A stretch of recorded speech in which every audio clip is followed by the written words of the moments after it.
चंद्रमुखी एक गरीब और भगवान विष्णु की पूजा और भक्ति में व्यस्त रहती थी।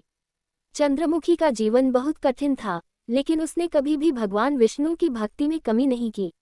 एक दिन गांव में एक बहुत ही भयंकर सूखा पड़ा, जिससे लोग परेशान हो गए और उनके पास खाने पीने की सामग्री भी कम हो गई। चंद्रमुखी के पास भी बहुत कम राशन था, लेकिन उसने अपना सारा भोजन भगवान विष्णु की भक्ति में अर्पित कर दिया। वह अपने घर में एक छोटा सा मंदिर बनाकर रोज पूजा करती और भगवान विष्णु से प्रार्थना करती कि वह गांव की हालत सुधार दें। भगवान विष्णु चंद्रमुखी की भक्ति और समर्पण से बहुत प्रभावित हुए। उन्होंने एक दिन चंद्रमुखी के सामने प्रकट होकर कहा, चंद्रमुखी, तुम्हारी भक्ति और तपस्या देखकर मैं अत्यंत प्रसन्न हूँ।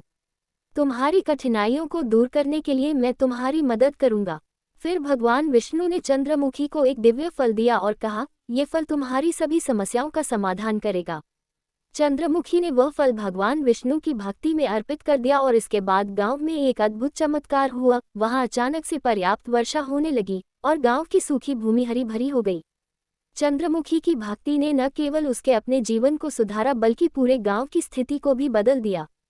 भगवान विष्णु की कृपा और चंद्रमुखी की सच्ची भक्ति ने साबित कर दिया कि ईश्वर की भक्ति से बड़ी समस्याएं भी हल हो सकती हैं। ये कहानी हमें ये सिखाती है कि सच्ची भक्ति और विश्वास के साथ किए गए प्रयासों से किसी भी कठिनाई को पार किया जा सकता है। अगर आपको हमारी कहानी पसंद आए तो चैनल को लाइक कीजिए, सब्सक्राइब और शेयर कीजिए। जय श्री कृष्ण, जय श्री राधे राधे।